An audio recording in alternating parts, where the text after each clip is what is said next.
Hello everybody, welcome back to the TEW IX WWE Save here on the channel. This is the Monday, August 11th episode of Raw, episode 33, I believe. And I know it's been like a month, but I think we've got a good show for you tonight. And yeah, CM Punk is going to open the show talking about the tag team match with him, LA Knight versus the Bronze last week. He says that LA Knight deserves this opportunity, and he knows that before everyone knows it, CM Punk will be the World Heavyweight Champion. And he goes backstage where he's attacked by Becky Lynch, who seems to have joined the Vision now. And yeah, I haven't put her in the stable yet, but she seems to be helping out Seth Rollins. And an 86, a good start to the show. 79 for the Punk promo, 85 for Becky attacking Punk. And yeah, awesome. Very, very happy with that. And our first match tonight is going to be Asuka versus Stephanie Vaquer, as last week Naomi wanted Vaquer to prove that she deserves this title shot. And Vaquer wants to make a statement tonight, prove to Naomi that she deserves this title shot by beating Asuka. And Asuka comes out with Kairi Sane and Io Sky.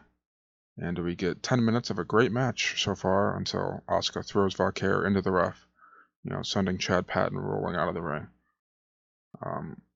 Io notices Asuka's getting ready to hit Vaquer with the mist, so Io runs into the ring, pushes Vaquer away to take the mist herself. And Asuka's furious. She's yelling at Io as Io rolls out of the ring in agony. Both Vaquer and the ref are back in the ring now. And Asuka's still yelling at Io. Stephanie Vaquer takes advantage, surprises her, and goes for the SVB and goes for the cover for 1, 2, 3. Stephanie Vaquer gets a massive upset victory over Asuka. And yeah, I made this my storytelling match. 71 from Asuka, 55 for Stephanie Vaquer. And Vaquer has a hot new move, this 3.29, I guess. 63 for the wrestling, 53 for the crowd, 62 for the match, which I'm actually happy with because I believe I protected Asuka. So obviously that's going to hurt the match rating a little bit, but a 62 is not horrible, and I will not be handling any changes quite yet. That'll come when it needs to come to fruition when it needs to,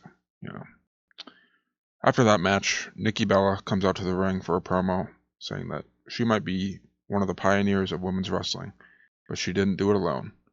She says that before she retires, she wants to see a thriving women's tag division on both brands, and she calls Raquel and Roxanne out to the ring. And the two women of Judgment Day come out. They're mocking Nikki, saying she's all alone now. She won't be able to be a part of that tag division. When suddenly they're attacked from behind by who else?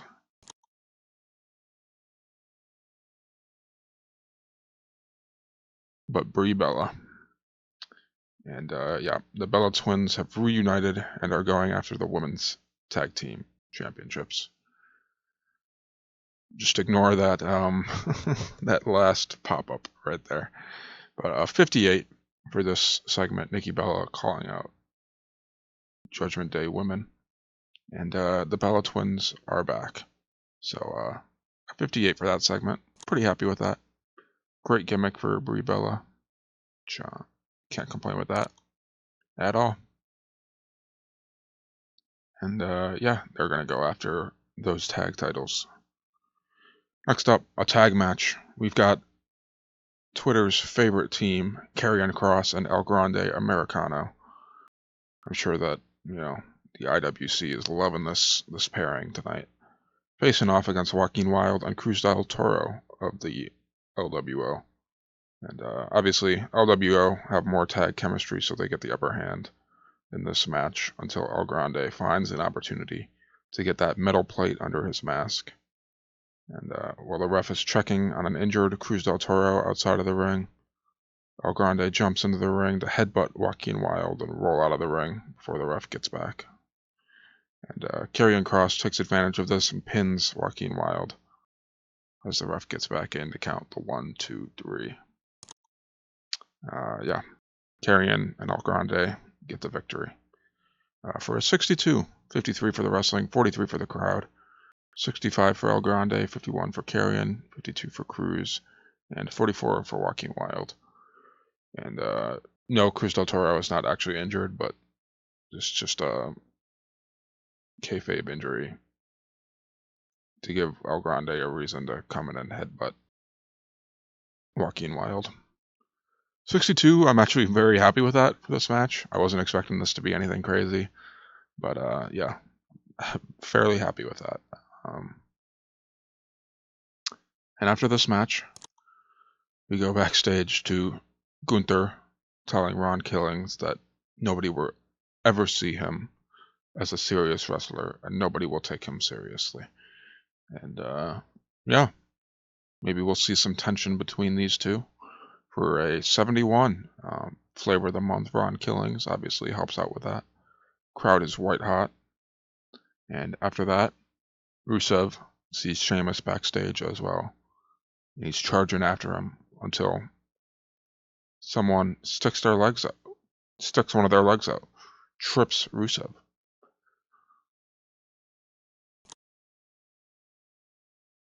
Rusev gets up and grabs the man that tripped him, shoving him up against the wall and taking off his hood to reveal it's TJ Perkins, who has returned to the WWE. Obviously, he's returned in real life, I believe, to be a trainer for NXT talent, I believe.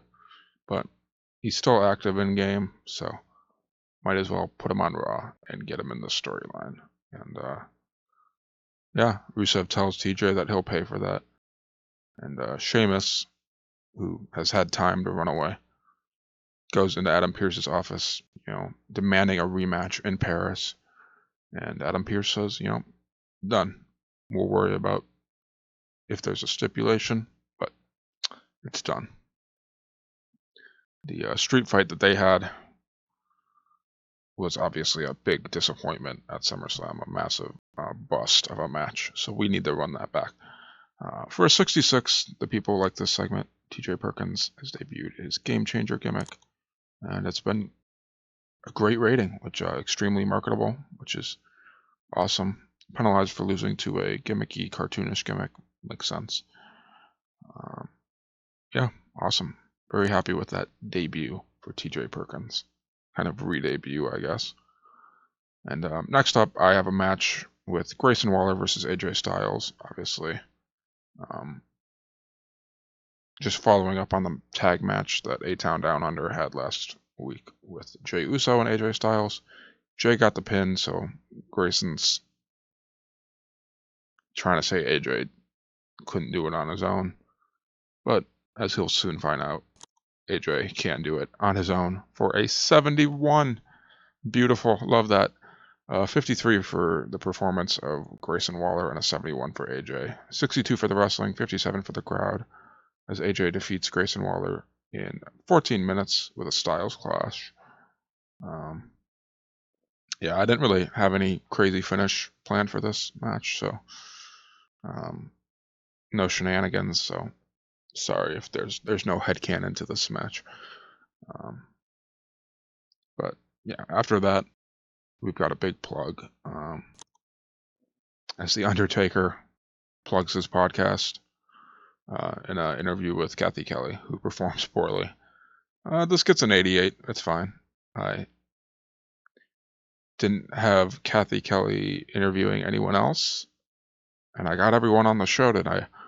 So it's just a funny, Raw likes their ads. So instead of promoting something random, I guess The Undertaker can get on the show and give us an 88 segment rating, which, I guess that's a little cheesy, but I'll do it. I'll take it either way. Anyways, backstage, Asuka is pissed. She's yelling at Rhea, saying that it's her fault that Io is turning on her. And she blames Rhea for her loss to Stephanie Bacare. Not Io, surprisingly. Io is family still. But Rhea's, turning Io against her. And they brawl backstage until road agents break them up. For a 74, happy enough with that. Asuka, obviously, not going after Io is maybe a face kind of move. So, people are wondering if she's going to turn face anytime soon. 74 for that. And next up, Rusev, he looks to take out his anger against TJ Perkins in the ring. So that match is up next. And Rusev charges immediately, but TJ dodges. And Rusev keeps looking to attack, but TJ keeps slipping away. And after a few minutes of that, cat and mouse game, Rusev eventually catches TJ on a springboard and slams him to the mat. He keeps on hitting TJ with heavy body shots and power moves. And then TJ fakes a knee injury in the corner to bait Rusev into charging him. And then TJ trips him into the turnbuckle before attacking Rusev's legs. And Rusev's wearing down a little bit. This match went on quite a while, and TJ's strategy might be working. And TJ locks in a knee bar, but Rusev's able to grab the ropes and break that up.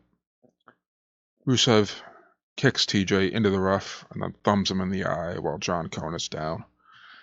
He kicks TJ in the chest, knocking him to the ground, and then stomps on his back, and he locks in the accolade as the ref has recovered in time to see TJ tap out. For a 66, which, I'll take it. Rusev 67, TJ 56. And we brought TJ Perkins back. The crowd isn't crazy about it. Obviously, TJ's not super popular, but 61 for the wrestling, 66 for the match. They have great chemistry, which is awesome. And the crowd is buzzing, I guess. The crowd loved it. I was looking for another match to throw in here, and I was looking for a reason to debut TJ, so I just kind of threw him into the storyline, and now that I know that they have great chem, so that's awesome. Maybe could be a mid-card title match down the line. I don't know. Just thinking out loud here. But, yeah, after that, we go backstage to Naomi, who's being warned by Bayley and Lyra Valkyria, telling her that, she needs to look out for Stephanie Bacare. And, yes, this is me not knowing what to do with Bayley, Lyra, or Naomi tonight. So, I guess it advances the story. For a 71, I don't really know how to book Naomi as champion. She's not who I wanted to win Money in the Bank, but I'm gonna try and give her a good run. Yeah, I'm gonna try my best. And yeah, Becky Lynch looks to make another statement tonight after attacking CM Punk backstage. She's going to team up with Ivy Nile in a tag match and defeat Natalya and Maxine Dupree. Just like in the okay. Natalya and Maxine don't work well with the team. Their timing is all over the place. So I don't remember what I was going to say. Just like maybe the AJ and... No, I don't know. She just wants to make a statement and help show Ivy Nile her full potential and beat up on some babyface women in a tag match. And yes, this is my way of giving Ivy Nile a heel teammate because I didn't know who else to do. But yeah, 11-minute match. Becky Lynch submits Maxine Dupree with a disarm her. And 49 for the wrestling, 50 for the crowd, 55 for the match, which is, Maxine getting a 27 drags that down quite a bit, obviously. And the bad tag team chemistry, but Natalya 51, 78 for Becky, and a 40 for Ivy Nile. And the great performance of Becky Lynch really stood out. So, yeah. Oh, I remembered what I was going to say. Just like the Grayson Waller and AJ Styles match. No headcanon for this match. I just, kind of needed a match and put this on here. So, sorry about that. Anyways, after that, we go to Liv Morgan and Dominic Mysterio, this is just like a video of them relaxing on a beach. They took the night off, and they obviously Liv Morgan's still recovering from her injury, and Dominic Mysterio doesn't want to defend his IC title against anyone tonight, so he's gonna relax on a beach with his girlfriend. And in '86, Raquel Rodriguez, her manager, is somehow there, but ignore that. 86 for the segment. After that, Penta walks into the locker room as the tag teams of Raw are arguing about who gets the next tag team title shot after, Pete Dunne and Tyler Bate. And Xavier Woods tells Penta to go away. This conversation is for tag team wrestlers only, which Penta obviously is going to take exception to. He's kind of known as a tag team guy. He might have someone else in WWE that could be a tag team partner, but 62 for this. I made it a comedy segment, and I don't know if that gets any penalties here. Let's see. Nope. Okay. I made it a comedy. Yeah, a comedy segment. Just Penta getting called not a tag team wrestler. 62. I'll take it. Gets everyone on the show. And next up, another match I don't really have a headcanon for because I know it's just a banger. I have Tyler Bate and Finn Balor. Obviously, New Catch Republic are the number one contenders. So I'm giving them some singles showcase matches. And I told them to steal the show in the penultimate match tonight, as Finn Balor is going to get the upper hand and get the victory in 13 minutes with a coup de grace. And this match gets a 68, which I'm kind of disappointed with. Finn Balor was off his game, but it got the crowd buzzing, which is good. The storyline gains heat. 61 for both guys, 61 for the wrestling, 52 for the crowd, and 68 for that. I'll take it. And they get bonuses for going all out, and inconsistency of Finn Balor unfortunately hurts it a little bit. But no Finn Balor on my shows when I'm the booker. No. After that, we go to a backstage interview with Jey Uso. Byron Saxton's talking to him, and Jey says he doesn't have time to deal with brats like Grayson Waller. He's focused on the future and getting a singles championship back on his shoulders. For an 86, hot catchphrase, flavor of the month, obviously, Jey Uso backstage segment right before our main event, just to keep the crowd hot. But our main event tonight, the World Heavyweight Championship match between LA Knight and Seth freaking Rollins. Heyman and the Bronze are at ringside tonight, so it will be a tall task for LA Knight to overcome. And, I made this a 17-minute match, no commercials, so even the US fans get to watch it all. And, they can enjoy all of the match. And Seth seems to have control throughout most of the match. He's much more experienced in a match like this, obviously. And after a big move, he taunts the crowd, telling them that they'll never see their boy LA Knight as the World Heavyweight Champion. And the Bronze are barking at people in the front row, and Heyman's fat shaming some guy. Suddenly, LA Knight hits a running clothesline as Rollins turns around. He's able to hit a pop-up power slam on Rollins, who's forced to roll out of the ring to recover as LA Knight, hits his LA Knight, yeah. He gets out, drags Rollins back in, telling Heyman to keep his dogs on a leash. And he goes for the BFT, but Rollins grabs the top rope to stay on his feet. And he hits Knight with the Falcon Arrow and goes for the cover for 1, 2, no. LA Knight kicks out at 2.9 seconds. Seth is pissed. He's arguing with the ref, telling him to count, no slow counts.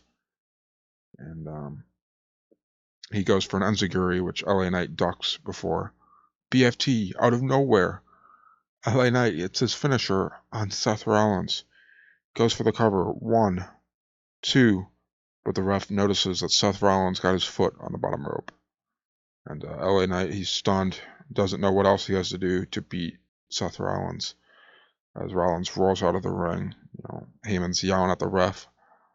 LA Knight steps through the ropes, to get back to the outside of the ring. But Braun Breaker kicks the middle rope, causing a low blow that the ref doesn't notice. He's still talking to Heyman. Seth quickly gets back in the ring and hits his stomp, and he goes for the cover for 1, 2, 3. Seth Rollins retains for a 73, which is pretty good. 57 for LA Knight, 67 for Seth Rollins. They don't seem to click, however, and it made for an awkward bout, which you'll win some, you'll lose some. Obviously, we found Rusev and TJ Perkins have great chem, and these two don't have any good chemistry. So, all right. LA Knight gets his World Heavyweight Championship shot, and 73 is still good. 72 for the crowd, 62 for the wrestling, 73 for the match. I'll take it. Let's see if we got any other penalties. Yeah, just worker chemistry and the physical condition. I guess it was maybe a little bit too long for LA Knight, but oh well, I'll take it. Yeah, 73 for this. The whole show gets a 78, which I'm very, very happy with that. Increases our popularity in 28 regions, and yeah, I'll definitely take that. Best segments of the night are the Punk opening with Becky attacking him, Undertaker plugging his podcast, Liv Morgan and Dominic Mysterio relaxing on the beach, and then the Jey Uso interview. The people love their segments, what can I say? But yeah, I hope you guys enjoyed this show. If you did, definitely leave a like, subscribe to the channel to see more TEW content. If you want, and you made it to the end of the video, and you like games like this, I recently uploaded an Out of the Park 26 video, which is a Twitch VOD of me doing the MLB inaugural draft in the year 1871. I'm doing a Chicago White Stockings kind of save on there, and I don't know, it's something I'm experimenting with. If you want to check it out, it's a pretty long video. Obviously, it's kind of a VOD, but yeah, if you feel like checking it out, definitely go show some support over there on that video. Otherwise, for TEW ideas that you might have, leave some feedback in the comments below. Let me know what you want to see. And yeah, I'll see you guys in the next video for NXT.